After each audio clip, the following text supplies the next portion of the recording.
Ya, pertanyaan saya, sebagai Bapak Rocky Gerung, sebagai seorang akademisi, intelektual, dan kadang-kala nimbrung nyeleneh di politikus.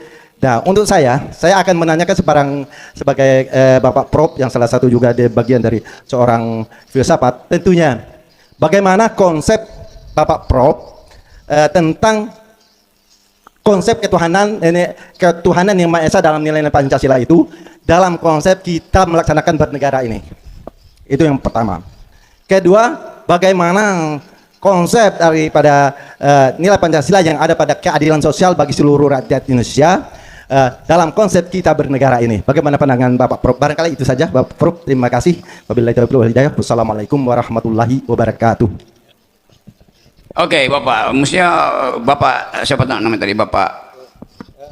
Saya Hairul, Pak. Pak Hairun. Mestinya jadi ketua BPIP itu. Karena mampu untuk melihat apa sih fungsi Pancasila itu. Apa fungsi ketuhanan yang Maha Esa?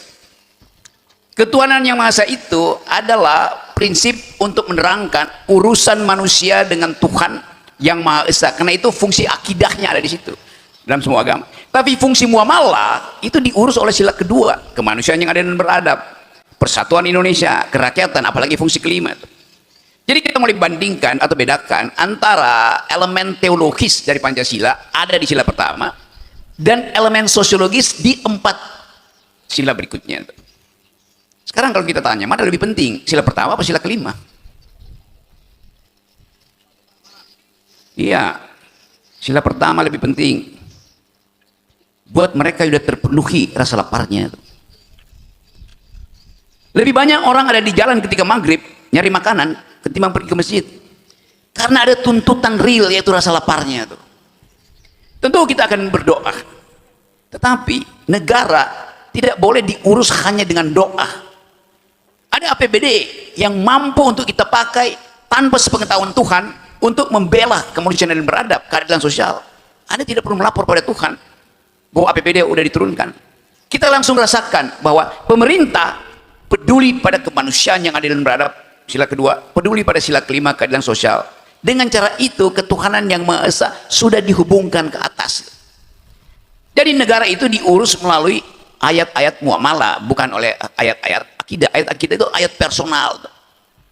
Nah, kita mau bedakan itu bagus betul. Jadi diucapkan dengan baik bahwa Pancasila itu adalah ide penuntun peradaban.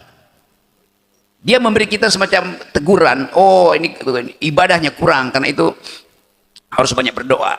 Tapi jangan lupa, kita banyak berdoa sementara pejabat itu korup, nggak ada gunanya. Maka kita tagih secara politik sila kedua dan sila kelima itu. Kan kita nggak bisa bilang ya itu dia korupsi karena kurang beribadah, enggak, karena dia rakus, itu masalahnya itu.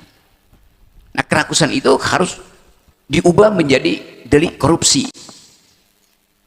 Seorang koruptor itu dia lebih rendah dari binatang. Binatang kalau dia kenyang dia berhenti makan. Koruptor udah kenyang pun dia masih merampas makanan orang lain, makanan rakyat. Jadi dia lebih rendah dari binatang. Nah, kemampuan ini yang mesti kita ucapkan secara lantang aja, bahwa kita menghendaki Pancasila itu diaktifkan pada sila kedua dan sila kelima itu. Sila pertama itu adalah urusan batin kita dengan Tuhan yang Maha Kuasa, yang Maha Esa itu. Tapi sila kedua dan sila kelima, keadilan sosial, kemanusiaan yang beradab, itu adalah tugas negara untuk memuliakan rakyatnya. Amar ma'ruf nahi mungkar itu bukan perintah pada rakyat, tapi perintah pada kekuasaan. Yang pertama kali mesti amar ma'ruf nahi mungkar itu adalah kekuasaan, karena mereka yang melayani kita itu. Jadi jangan kita dituntut amar ma'ruf nahi mungkar sementara penguasa itu korupsi tiap hari itu. Jadi sekali lagi betul, jadi ini saya menganggap bahwa IQ di ruangan ini begitu tinggi, kepekaan terhadap keadilan dari Bapak pedagang kaki lima, Ibu yang mempersoalkan kedudukan perempuan di dalam pembuatan kebijakan, dan Bapak yang mampu untuk menghidupkan pikiran bahwa Pancasila itu adalah fungsi untuk menghasilkan keadilan. Jadi bayangkan misalnya di kita di sini udah ada 3 orang yang akalnya sehat dan IQ-nya sangat tinggi. Kalau 3 IQ ini saya tukar dengan IQ yang dilantik kemarin di MPR, masih ada kembalian ke sini.